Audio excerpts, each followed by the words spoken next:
Hello, out there in the void. How are you? Phoebe Rizzo, still speaking with a slightly botched voice, but we're doing our best. But I've got more juice now. So, going to be doing my best to see if I can keep plowing through my backlog. Alright. So, if you're paying attention to my last couple of vids, I kind of outlined what I was going to be watching through.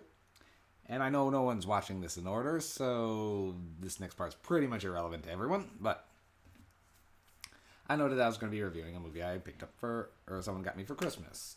Just after I finished catching up on those last couple, which would be this one. But I forgot I actually watched one more movie in between that and there, so... Okay, so I actually have to do that one next time, and I've got one more Shudder Trek here, which was... Most I just forgot to incorporate it into my things. I didn't actually forget I watched it because this one was actually pretty good. And that is the movie Next of Kin.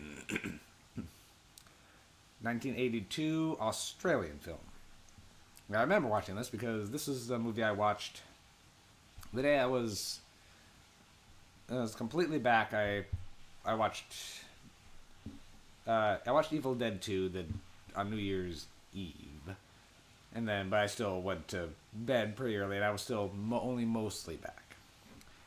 On New Year's Day, I felt much better and finally got back into my caffeine. However, I'd been off caffeine for 5 days, and as I'm just casually drinking my sodas, I realized that caffeine affects me a lot more if I've been cold on it. So, when I went to lay down for bed about 2 o'clock, I decided to put on my usual Shudder film, Next of Kin.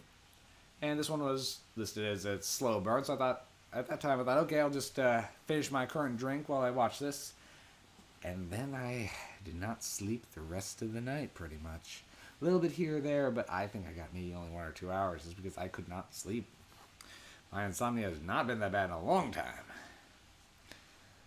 So I remember that night more than the movie. It was a good movie. Hell of a night.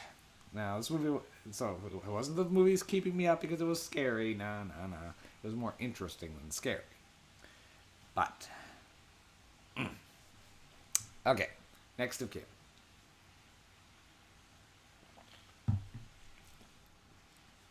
This one follows a young woman who... Linda. Whose mother just passed away recently. And she has now inherited... her mother's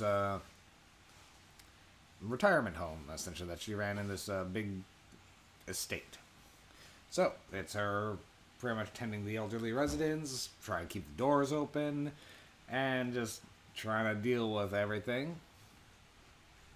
But she's just back in town, she's rekindling with an old flame, Barney, and she's just feeling like something's off.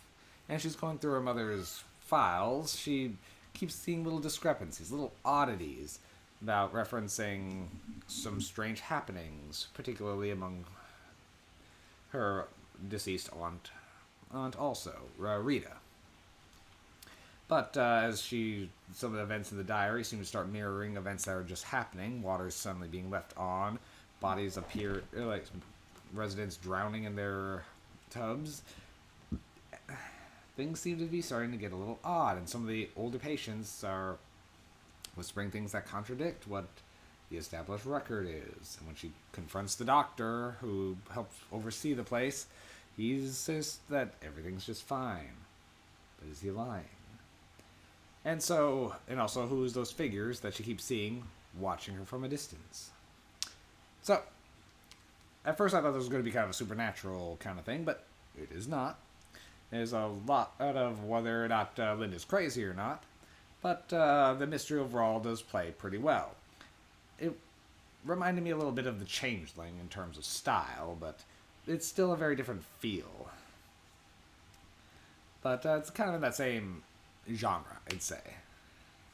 But overall, the movie was very well acted. The characters are interesting, and the elderly residents just add a little bit of they have a little bit of spice to it.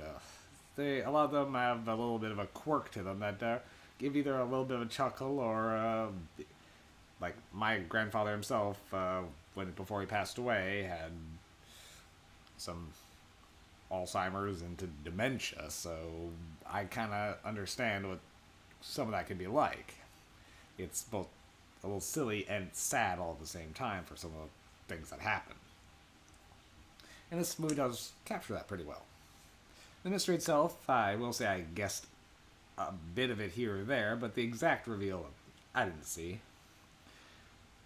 But one thing I want to mention in particular is this is the first horror film that John Jarratt did. And wow, is he completely unrecognizable in this. If I wasn't looking for him, I would have missed him entirely. Which is something I also forgot to mention, because this is the second time I've seen John Jarratt recently. He was also in the movie Boar. It's a very charming Australian hunter that tries actually to help out with things, and it's good to see him as in a more of a good guy role in both that one and this one compared to his Mick Taylor role. So yeah, it was great seeing him again, and just seeing him young was weird. I mean, this movie came out in 1982, so that's kind of helps put that there. So it was like very low 30s, I think, in this. Yeah, he was like 31, I think, at the time. So yeah, he looks young. I would have put him in his 20s actually for how he looks. There isn't too much effects work really here because other than a few drowned bodies, there's not a lot in terms of like gore effects or there's nothing supernatural, so no real special effects other than a pretty decent explosion. The way that explosion is shot is really cool.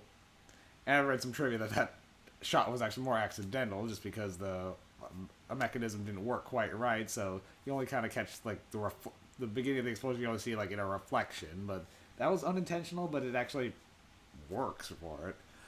There's a lot of criticisms that this movie is slow. And I can't say that it's not slow. The movie itself is only what was it? Lost my tab. There we are. It's only about an hour and a half, and I will say it does feel longer than that. But for me, it was interesting enough for me to be able to stick with it without it really bothering me. But you gotta have patience for the film. You have to be in the right mood for this one. If you're wanting something more big and loud, this is not going to be it. It's a very quiet, subdued mystery. And I will say, like, one of the posters I'm seeing on IMDb looks as this like bloody hand just reaching from the sky. It's like, yeah, that's not going to sell this movie very well. The picture I got on IMDb, which is just this girl staring straight ahead, this young girl staring straight ahead with a ball next to her, makes it look like a haunted house film, but it's part of it is making you wonder whether the house is haunted. So yeah, in this movie, some of the posters and branding need a little work, but overall, if you know what you're in for, it's great. Just be at least aware that it is slow. I'm gonna give this one 7 MacGuffins, actually. I was finding myself really enjoying this one. So, yeah. Next of kin, 7 MacGuffins. I Void. See you soon.